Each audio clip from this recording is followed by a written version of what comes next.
So recently I've been messing around with some other two-step papers, and some of the instructions with them requires you to use a laminator and run them through it. I decided I would experiment with it using others two-step papers, and man, if you want to have successful transfers to your A and B every single time, I suggest you get a laminator and run them through each time. Works pretty easy. I mean, you just set it on 5 mil, 3 mil, whichever. I have mine set to 5 mil. I've got the larger Amazon Basic one here, so that I can do larger 11x17 transfers in the future. But yeah, you just feed it in, run it through, and let it do its thing. And for this demonstration here, I even let them cool down.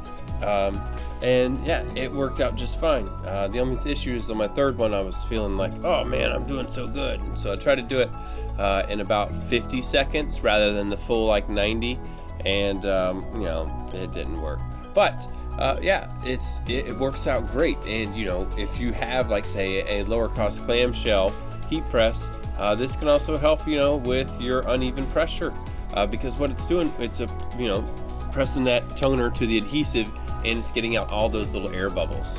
So very, very helpful little trick there. Now you're going to notice that I'm pressing it right here, and once we start to pull it open, you're going to notice I'm going to do the peel, and it's just going to come right up nice and smooth, and I'm going to get a perfect transfer all the way across. And you can get that almost every single time when you're using this method. So I really suggest if you should do this. You can get a real cheap laminator just like I've got from Amazon. Not only are you going to be using it for this, of course I have laminated everything, my social security card and everything that I can possibly laminate. I have laminated, but that's another story. But this is great. Perfect transfers every single time. Really helps out if you're going to be using a lower cost clamshell.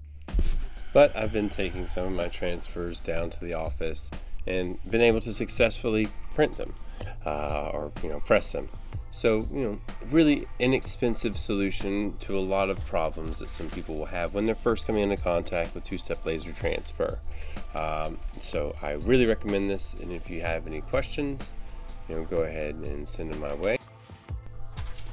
And we'll be sure to have another video up shortly that is going to show you the two-step premium paper that I showed you at the beginning of the video. Be sure to check out some of my other videos if you're interested in seeing everything that I can do with the Ghost White Toner, and well, just white toner in general and everything else. Have a wonderful day.